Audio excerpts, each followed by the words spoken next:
دوستو آج کا انگلش ورڈ ہے یار۔ یار کا کیا مطلب ہے؟ آئیے سیکھتے ہیں آج کی اس چھوٹی سی ویڈیو میں۔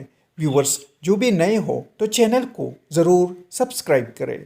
یار مینس پرانا زمانہ یا پرانا وقت۔ آئیے اس ورڈ کو سینٹنسز میں استعمال کرتے ہیں۔ In days of yore, men lived in caves. پرانے زمانے میں لوگ غاروں میں رہتے تھے۔ In days of yore, we lived in poor.